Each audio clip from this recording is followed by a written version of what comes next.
this sacrifice, we need to realize we are not prepared to give up a cigarette. I am honest. Obviously, people are now debating, is it makruh, is it haram? My brothers, my sisters, don't fool yourself. Is it harmful or not?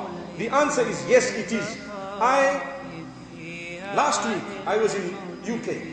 And believe me, I saw cigarettes, not only expensive, but every box says 2 words: smoking kills. That is the message. And I was talking to one of the ulama, and he was saying, this particular issue of smoking kills and how it is illegal to sell a box of cigarettes without writing on it, smoking kills.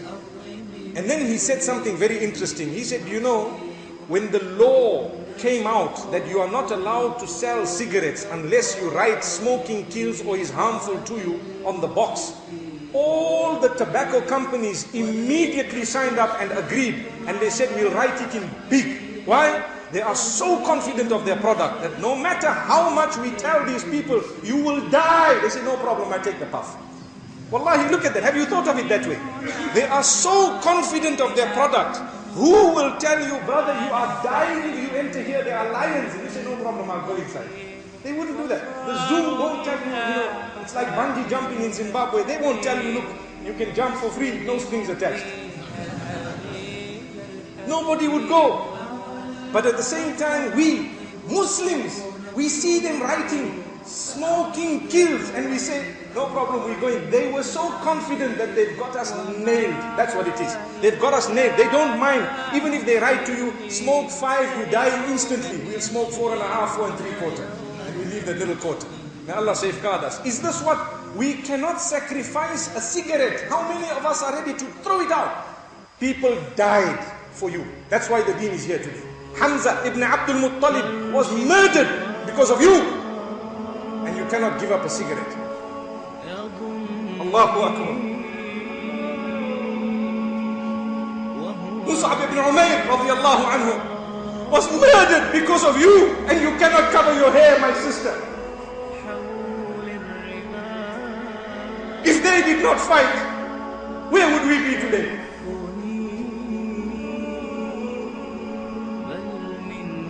Name them. Name all of them. 313 people. They said, Ya Allah, we are ready to give our lives. That's when the deen came to me and you. I cannot give up adultery.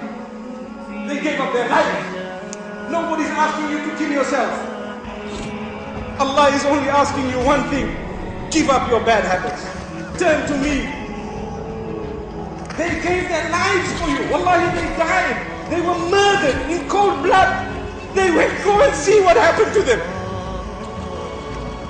And I cannot give up pornography. What a silly habit. Where is it going to get me?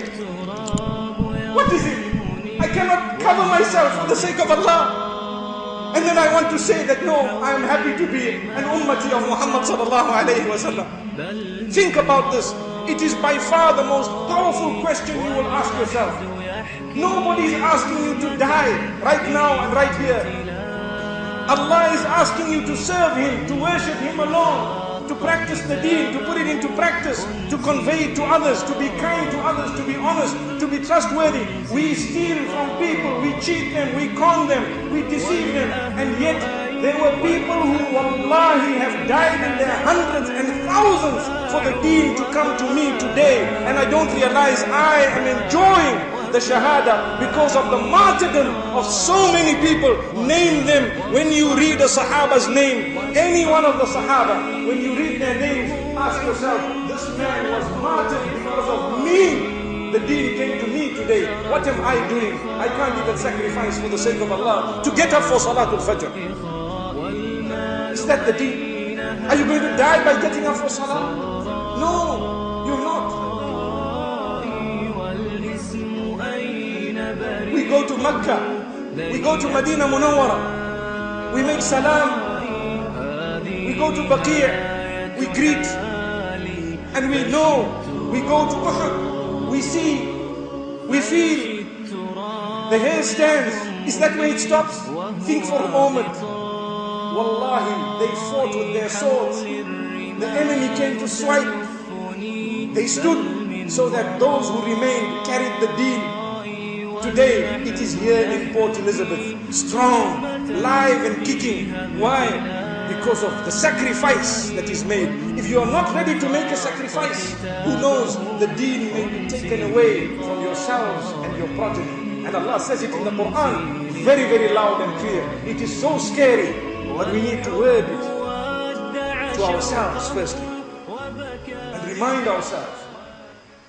يا أيها الذين آمنوا من يرتد منكم عن دينه فسوف يأتي الله بقوم يحبهم ويحبونه أذلة على المؤمنين أعزة على الكافرين. الله أكبر. What powerful verses they are. Allah says, "O you who believe, whoever from amongst you turns away from your deen, so Allah will bring forth other people. Allah will bring forth a nation, a group of people who will love Him and who will love them, meaning who will love Allah and Allah will love them. And they will be humble when it comes to the mu'mineen, and they will be strengthened against the kuffar. Subhanallah. They will be solid, not like us, weaklings. Allahu Akbar. So weak that we can pump weights of 100 kilos and boast to the rest of the people in the gym, but that same set of biceps cannot lift your blanket up for Salat al-Fajr.